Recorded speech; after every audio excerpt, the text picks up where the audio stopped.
박은정 의원님이 국정감사장에서 천대엽 대법관을 앞에다 두고 컴퓨터 강의를 하는 장면이 굉장히 또 화제가 됐습니다. 네. 자, 그러면 컴퓨터 강의하는 박은정 의원의 모습 함께 보시죠. 일단 이 사건이 그러면은 스캔이 되어 있었다면 대법관과 대법원장 컴퓨터 가셔가지고 윈도우 키와 영문 R을 눌러서 실행창을 실행하시시고 천대엽 이벤트 표정. 뷰어 명령어를 천대엽 입력하셔야 표정 보라고. 된답니다. 그리고 그 창이 실행이 되면 윈도우 로그를 누르고 보안 탭을 클릭하시고 그 보안 탭을 클릭하신 이후에 3월 27일부터 5월 1일 사이에 로그 기록을 추출이 가능하다고 합니다. 그걸 천대엽. 내주세요. 천대엽 표정. 천대엽 표정 뭐라고? 저게 천대엽 처장의 표정이 제가 행정병이지 않았습니까? 아, 행정병. 선임한테 인수인계 받을 때 그렇습니까? 아, 네. 저때 어땠나요, 아니, 분위기가? 그러니까 전자문서를 처음에 받다 그랬어요. 5월 2일 날. 그래가지고 로그 기록을 내놓으라고 했는데 안 내놓는 거예요. 그래서 그런데 이제는 이제 전자문서를 보는 게 지금 형사법상 종이 기록이 원칙이어서 네. 전자문서를 봤다고 하면 뭔가 위법이 될 것 같은지 점점 전자문서 봤다는 말이 좀 없어지고 그래가지고 그럼 이 로그 기록을 추출하는 걸 몰라서 로그 기록을 못 내놓는 건가 해서 가서 이제 직접 말씀을 드렸죠. 네. 근데 종이 기록을 또 받는지 부분을 물어도 대답도 안 하고 그 종이 어디 갔냐고 물어봐도 어디 갔는지 아는 사람이 아무도 없었습니다. 대법원에. 맞습니다. 예, 국정감사장에서. 네, 이 사건 기록을 반드시 종이 문서로 봐야 된다는 것을 이번에 국정감사를 통해서 저도 이제 배웠는데 네. 그것과 관련해서는 천대엽도 그렇게 이야기를 했어요. 맞아요. 종이 문서만이 법적 효력이 있다. 직접? 직접 얘기했어. 어. 전자문서는 효력도 없는 거다. 박은정 그만 좀 해라. 이렇게 얘기를 했습니다. 네. 함께 보시죠. 이 사건의 효력이 있는 이제 원본 형사 사건에서 기록은 이제 종이 기록입니다. 스캔 기록은 말씀드린 것처럼 이제 10월부터 이렇게 전자와 법이 도입되기 전까지는 편의상 그걸 갖다 보조 수단으로 장착한 것이기 때문에 이제 그 스캔 자체가 불법도 아니고 또 거기에 어떤 그렇다고 해서 법적인 효력이 부여되는 것도 아닌 그야말로 이제 편의적 보조적인 부수적인 장치라는 말씀만 약간 드리겠습니다. 예, 그래서 이제 전자문서 얘기하지 말라. 이젠 그래서 복사하는 방법을 또 알려주셔야 될 것 같습니다. 복사기 앞으로 가셔서 근데 이 종이 복사를 한 사람이 지금 단 한 명도 나오지 않고 있습니다. 네. 단 한 명도. 복사한 걸 본 사람도 지금 단 한 명도 나오지 않고 있는 상황. 이 대단히 문제가 그러니까 실제로 심각하죠. 본인들이 전자로 해서 했다고 한 것은 이게 오랫동안 기록을 봤다고 얘기하고 싶었던 건데 그게 불법이라고 본인이 인정한 걸 얘기하면 결국 이틀 만에 했다는 게 증명이 돼버리는 거잖아요. 이게. 네. 안 봤다는 게 일단 자백이라고 그렇죠. 자료 안 생각해요. 보고. 예. 네. 법원이잖아요. 네. 법관분들은 증거 재판주의, 증거에 굉장히 예민하신 분들이에요. 만약에 정말로 스캔을 한 로그 기록을 가지고 만약에 기록을 봤다, 파일을 봤다 또는 복사한 문서를 봤다 아마 국감장에 그 문서 다 들고 왔을 겁니다. 이거 보세요 이러면서 우리가 증거를 가지고 있어요 맞아. 이러면서 카트에다가 종이를 끌고 왔을 거예요. 맞아. 없는 겁니다. 네. 근데 저희 민주당 이 민병두 전 의원이 계산을 해봤어요. 너희들이 만약에 복사를 했다고 하면 일반 복사기로 출력을 하면 7만 페이지 14명 거 하면 68일 걸린답니다.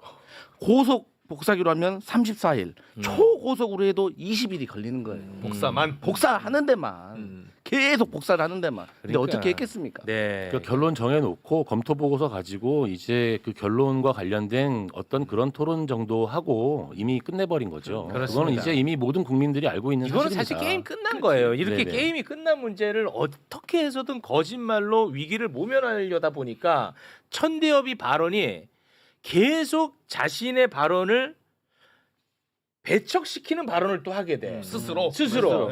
요거를 또 그 박은정 의원님이 예, 국감장에서 또 이야기를 했었는데 저희가 따로 또 정리한 게 있거든요. 네. 천대엽의 발언 잠깐 좀 한번 올려주시겠습니까? 네. 자, 5월 2일하고 5월 4일 다르고요. 5월 14일이랑 9월 24일이 완전히 배치됩니다. 그렇죠. 5월 2일 보면은 모두 다 천대엽의 발언입니다. 모든 사건은 전자문서화가 된다. 이 전자문서 7만 페이지를 대법관들이 스캔해간 것으로 확인이 되고 있다. 대법관이 기록을 안 보고 판결하는 경우는 없다. 그런데 이틀 뒤인 5월 4일 날 기록을 모두 읽어야만 판결할 수 있는 건 아니다. 그리고 5월 14일 날 개별 법관들이 헌법과 법률과 양심에 따라서 독자적으로 판단했으리라고 믿는다. 근데 9월 24일에는 절차를 주재하는 대법원장이 일일이 대법관들의 의견을 확인한 다음에 후속 절차로 나아갔다. 아, 이게 본인도 이게 감당이 안 되는 거예요. 그러니까요. 네, 감당이 아예 안 됩니다. 맞아요. 네. 본인이 사실은 했던 말을 본인이 계속 뒤집고 있는 거예요. 그렇습니다. 그러니까 신뢰가 떨어질 수밖에 없는 네. 거죠. 이제 그러다 보니까 또 시간을 자기들은 또 벌 수밖에 없으니까 3월 28일에 기록을 보기 시작했다고 한 거예요. 네. 그런데 추미애 의원실이 대법원으로부터 받은 공식 문건에는 사건의 기록을 4월 22일에 나눠준 것으로 또 나오지 않았습니까? 네.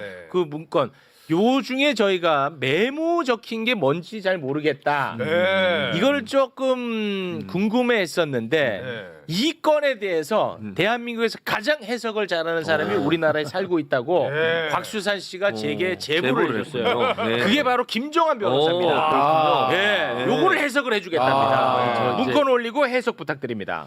저 이제 인수인계서라는 게 뭐냐면은요. 아까 말씀드렸던 형사 기록 같은 경우는 다 종이로 이제 그 기록을 보게 돼 있습니다. 네. 나머지 지금 민사 행정 나머지 사건들은 다 전자 파일로 하기 때문에 특별히 인수인계가 필요가 없어요. 그런데 이제 종이 기록 같은 경우는 종이 기록 자체가 증거기 때문에 이게 없어지면 큰일 나거든요. 네. 그러니까 이게 왔다 갔다 할 때 당연히 인수인계서를 써야 돼요. 그러니까 인수인계서는 언제 누가 이걸 인수인계했다만 기록하면 되잖아요. 저 인수인계서는 글씨가 들어갈 이유가 없는 겁니다. 문장이 들어갈 이유가 없는 거예요. 저기 지금 문장이 들어가 있는 것 자체가 사실은 말이 안 되는 것이고 이례적인 거죠. 네. 뭔가 지금 절차에 문제가 생겼다라는 증빙이 돼버리는 거예요. 아. 저 인수인계서에 지금 4월 22일이라고 나와 있고 위에 2차라고 써 있는데 2차는 저건 분명히 이제 대법원 1부, 2부, 3부에 2부에 이제 대법관을 가나다라 마바사 자차로 붙이거든요, 이름을. 2부에 차 대법관에게 가는 기록 인수인계서인데 인수인계를 하려고 봤더니 저 앞에 이제 숫자들은 이제 저 책 권수 이런 거거든요. 이제 기록이 너무 많으니까 권수가 1권, 2권, 3권 나뉜단 말이에요. 봤더니 책이 없는 거예요. 이 기록이 만약에 실제로 그러니까 사실이라면 사실이라고 가정한다면 이 기록을 먼저 본다고 누가 가져갔었네요. 이걸 적어놓은 건데 사실인지 아닌지는 알 수가 없죠. 예, 미리 본다고 가져간 걸로 하자라고 적었는지 일단 저기에 문장이 적혀 있는 자체가 이미 뭔가 절차에 고장이 났다는 뜻입니다. 네. 저거를 제가 물어봤어요 대법원. 오, 네. 네네. 가서. 네. 누가 썼는지 몰라요 아무도. 그걸 또 몰라요? 답을 안 해요. 누군지를 특정을 모르겠다고 하더라고요. 그 천대엽 행정처장이 네. 이 글자를 누가 썼는지에 대해서 제대로 된 답변을 못하는 것 같았습니다. 오. 그래서 저는 오. 의심스러워요. 이걸 우리 그 국회에 냈잖아요. 네. 이 사건 기록 인수인계서를 내면서 천대엽 현 행정처장이 처음에는 3월 28일부터 기록을 본 것처럼 얘기를 해야 돼. 그걸 만들어야 되기 때문에 기록이 4월 22일 전에 올라가 있다는 것을 만들기 위해서 가필한 것이 아닌가. 알리바이를 위해서 그런 의심이 좀 전 들어가지고 그렇게도 또 볼 수 있겠군요. 누가 썼는지 그리고 위에는 어느 위 대법관이 위인지 아니면 재판 연구관이 위인지 위에 올라갔다는 게 어디에 올라갔다는 것인지를 물어봤는데 답을 제대로 못했습니다. 대법원에서. 그렇게도 또 해석할 수 있겠네. 그래서 이게 무슨 계속 계속 오리무중으로 빠지는 거예요. 답변을 하면 할수록 이 사건은 굉장히 미스테리한 사건이 되고 있습니다. 그러니까 모든 문서는 그 문서를 누가 작성했는지가 제일 중요하거든요. 아무리 작은 문서를 쓰더라도 누가 작성했는지를 쓰고 우리가 사인끼리 계약을 할 때도 서명이라는 걸 합니다. 그런데 지금 저 문서는 숫자랑 이런 것만 쓰여 있지 누가 작성했다라는 거에 대한 칸이 비어 있어요.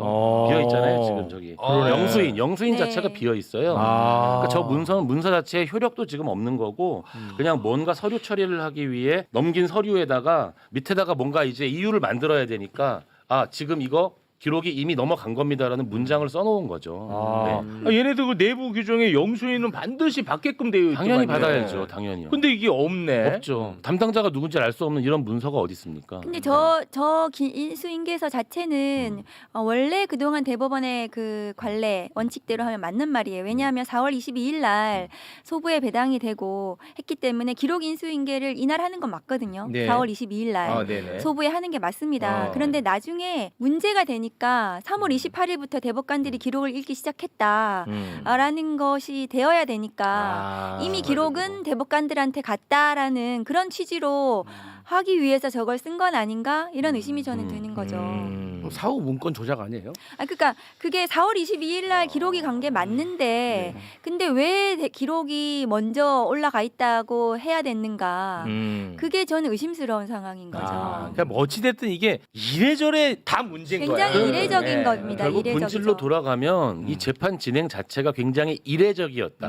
일반적 재판 절차와는 달랐고 뭔가 저렇게 뭔가 문장을 써가지고 막 이렇게 해명을 해야 될 만큼 하여간 이 재판 진행 자체에 고장이 있었다 이런 뜻으로 해석을 해야죠. 네. 그 두 분이 말씀이 맞다면 대법원 입장에서도 이게 잘못됐다는 걸 인정하는 꼴이 되는 거죠. 그렇죠. 이렇게 처리한 게 네. 이 대법원 재판. 입장은 그러니까 그 이 사건은 자동으로 전원 합의체의 심리 사건이라는 거예요. 모든 네. 사건은 접수되면 무조건 다 전합이라는 거예요. 네. 그래서 제가 그랬죠. 그러면 작년 한 해 그 대법원에 접수된 24,044건 전부 다 자동 전합이 되면 그 사건들도 기록을 접수되자마자 받는지 그 자료도 내놓으라 그랬어요. 제가. 네. 근데 그 전압으로 된 게 그 0.1%도 안 네, 되는 거 얼마 아니에요? 안 한 해에 10건 미만 10건 네. 남짓이라고 합니다. 24,000건 중에서. 네, 0.1%도 안 돼. 그게 어떻게 자동으로 모두가 전합이 된다고 볼 그러니까 수 있습니까? 이래저래 다 말이 안 됩니다. 네. 네.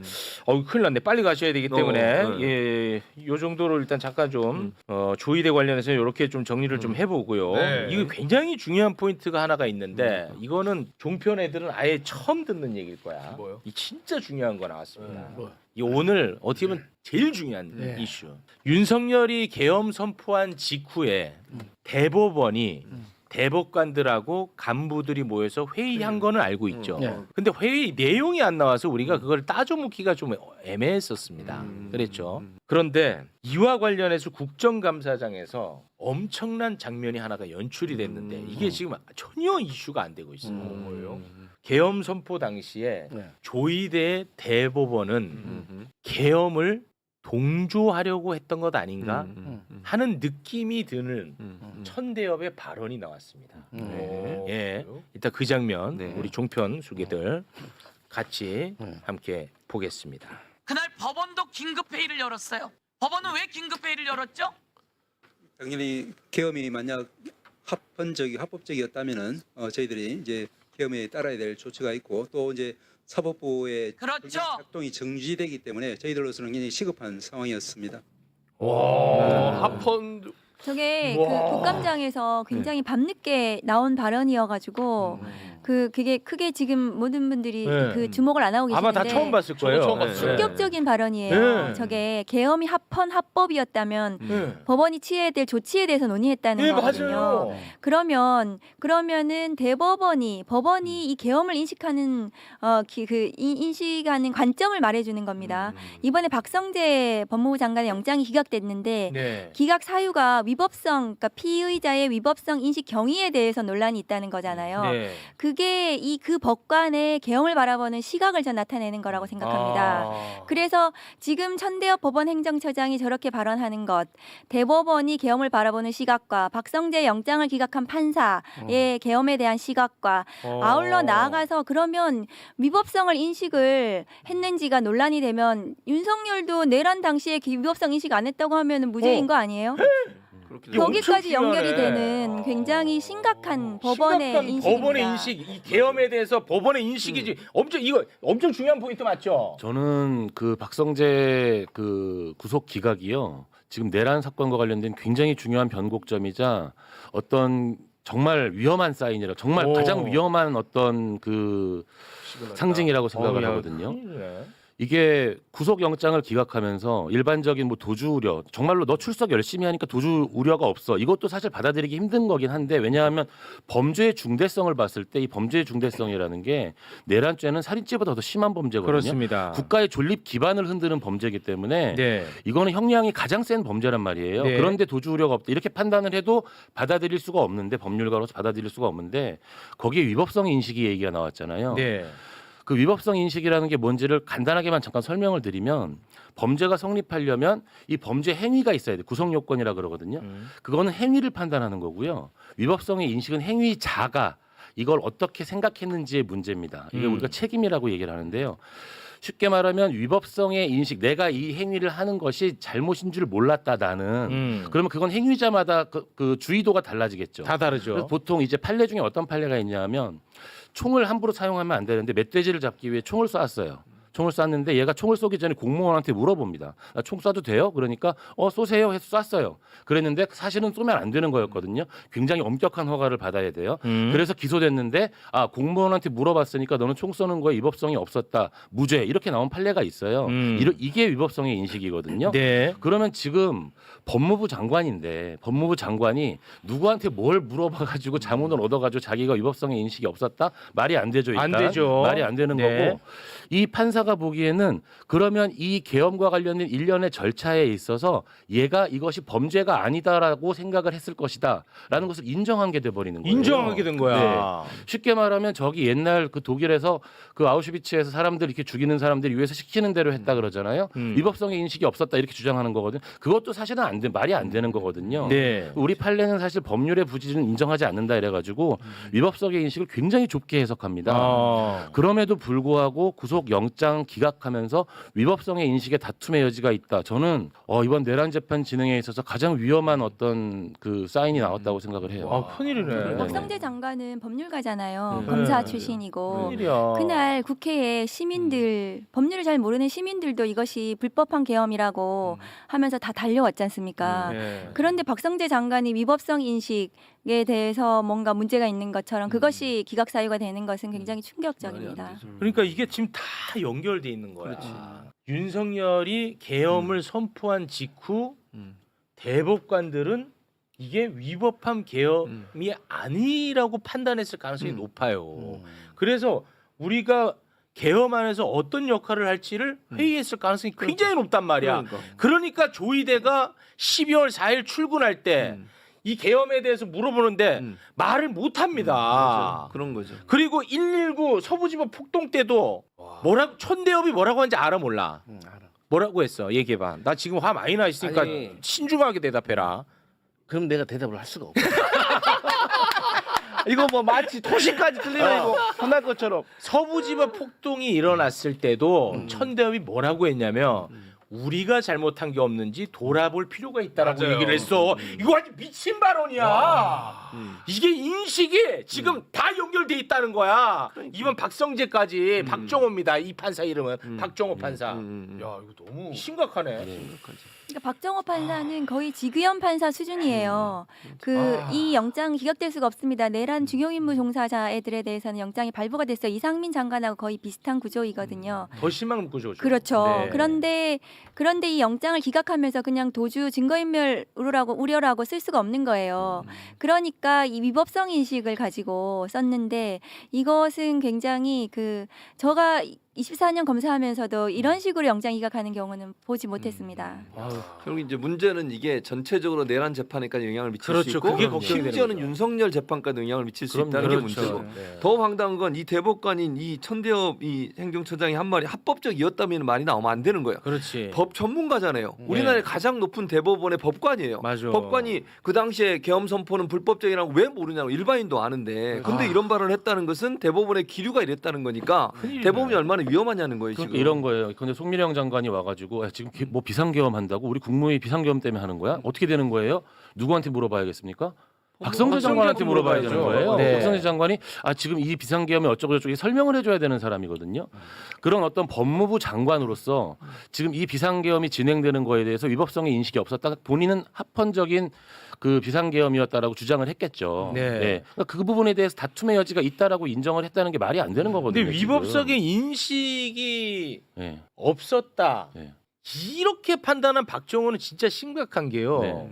당시에 박성재가 회의를 열었지 않습니까? 네네. 그때 그 중에 회의 참석자 중 한 사람이 이 계엄의 위법성 여부를 좀 알아봐야 되지 않겠냐고 했을 때 갑자기 생각나는데 맞아요. 박성재가 이렇게 X표를 치면서 하지 말라고 했어요. 맞아. 하지 말라고 했다고 네. 얘는 인식이 완벽하게 있었던 아이라니까요. 그러니까요. 야, 이거 큰일 났네 근데. 그리고 이거 이미 증거 인멸도 했잖아요. 박성재가. 많이 했죠. 예, 많이 했어요. 많이 했잖아요. 네. 예, 그러니까 원래 3,600명. 증거 인멸 우려만 있어도 이거 구속을 시키는 건데 네. 증거 인멸을 이미 해버렸는데 문건을. 야, 이게 위법인지 아닌지 그 판단도 못하는 사람이 그 많은 지시를 이동하면서 막 내리고 합니까? 예, 그 많은 맞습니다. 지시는 당연히 법무부 장관으로서 인식이 있고 정보가 있고 뭔가 똑똑하게 얘기를 했겠죠. 그러니까 그 당시에는 계엄이 해제되기 전인 거예요. 대법원에서 회의를 할 때와 그다음 법무부에서 회의를 할 때는 국회에서 계엄을 해제하기 전이었을 거 아닙니까? 그러니까 이게 계엄이 계속 유지되는 경우를 상정하고 네. 회의를 했다면 이 사람들은 굉장히 위험한 내란의 중요임무 종사로 볼 수도 있지 않는가. 네. 그 박상희 장관의 경우에는 이미 다 드러났고요. 그렇죠. 그럼 대법원은 뭐 했는가? 저는 그걸 또 주목해 봐야 된다고 생각합니다. 네. 좀 시간이 없는데 그러니까. 지금 이렇게 그 중요한 얘기를 나눠도 부족할 판에 종편에서는 지금 주진우 의원이 뭐만 문제 제기하면 그것만 다뤄요. 주진우 의원이 이번에 또 사진을 하나 올린 게 있는데 이것 갖고 지금 완전히 물타기 들어갔거든요. 예, 지금 뭐라고 하고 있어요, 지금 주진우? 사법부를 짓밟는 상징적인 장면이다. 아. 제가 설명을 좀 드리고 네. 싶은데 전날 우리가 대법관 증언을 한다고 하니까 법관당 75평이 필요하다고 해가지고 대법관 집무실을 보겠다고 해서 간 거예요. 네. 그랬는데 저 대법정 간 것은 천대엽 법원 행정처장이 그 법원에서 지금 주장하는 건 대법관 4명만 늘려달라는 거예요. 네. 그래서 법정을 좀 보여드리겠다고 먼저 제안한 겁니다. 아. 그래서 저희가 갔는데 법대에 왜 올라갔냐 하면 법대에 12명의 법관 자리가 있어요. 대법관 자리가. 근데 양옆에 2명씩 그 빈 자리가 있어요. 그러니까 4개가 그 거기에 4명이 증가되면은 거기 앉으면 된다는 걸 보여주기 위해서 거기에 가서 저희가 본 거예요. 2명, 2명씩. 그래서 4명을 늘리면 됩니다. 이렇게 설명하는 과정에서 본 겁니다. 그러니까 우리가 가려고 했던 것도 아니고 법원 행정처에서 안내 받아가지고 가서 실제로 눈으로 본 거예요. 원래는 집무실 보려고 갔는데 평수 때문에 저기에 간 건데 주진우 의원이 저런 식으로 저렇게 그 왜곡해서 그 하는데 저것이 모든 뭐 그 언론 보수 언론과 종편에서 저것을 문제 삼고 저것만 있는 얘기하고 거예요. 있어요. 두 사람한테 네. 제가 오늘 물어봤거든요. 뭐 하냐고 이것만 해 그러더라고요. 근데 그 주진우 의원이 저 사진을 찍은 거예요? 저 사진을 누가 찍었는지는 아마 국민의힘 보좌진 중에 누가 찍었는지는 모르겠습니다. 그런데 저렇게 사진을 찍어서 저 사진을 왜곡시킨 겁니다. 저것을. 그랬구나. 그러니까 국민의힘 친윤 검찰의 굉장히 전형적인 언론 플레이라고 보시면 됩니다. 이거 몰랐지? 아니 저는 뭐라 그랬냐면 어. 국정감사 저 10번 해봤어요. 네. 근데 보면 다 이 현장 검증을 하게 되면 먼저 피감기관에서 이 로드맵을 다 짜옵니다. 그래서 거기다 다 협의를 하는 거지 무조건 국회의원들이 갑자기 보다가 여기 괜찮네 갑시다 이렇게 안 해요.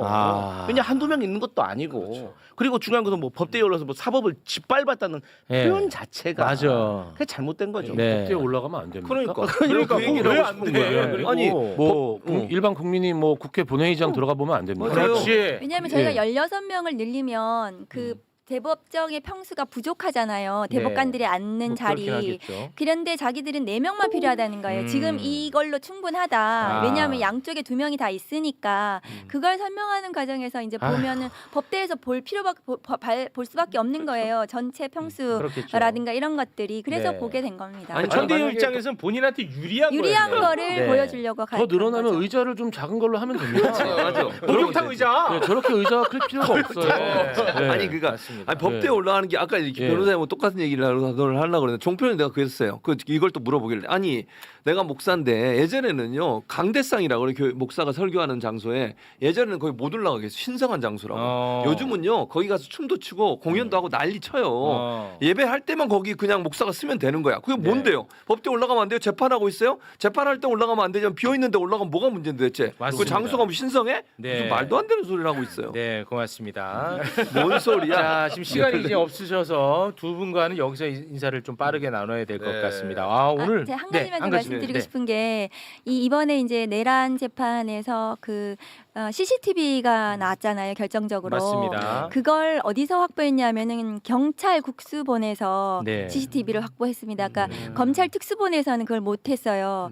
그러니까 경찰이 이 내란 수사를 잘했습니다. CCTV 아. 확보를 하고 그러면서 이게 이 위증한 거 이런 것들이 풀리고 이 내란의 국무위원들이 어떻게 맞습니다. 나쁘게 했는지가 나왔잖아요. 그래서 경찰 수사권에 대해서 수사 능력에 대해서 계속해서 지금 못한다고 하시는 것에 대해서 다시 한번 바라보셔야 된다. 네. 그 말씀 드리고 싶어요. 아니 이거 검사가 계속 수사를 해왔으니까 검사가 수사를 잘하겠지. 그럼 경찰이 앞으로 계속 수사하면 경찰이 잘하겠지. 지금도 잘해요. 네, 두 분과는 여기서 인사 나누겠습니다. 박은정 의원님, 김종환 변호사 두 분 대단히 고맙습니다. 감사합니다.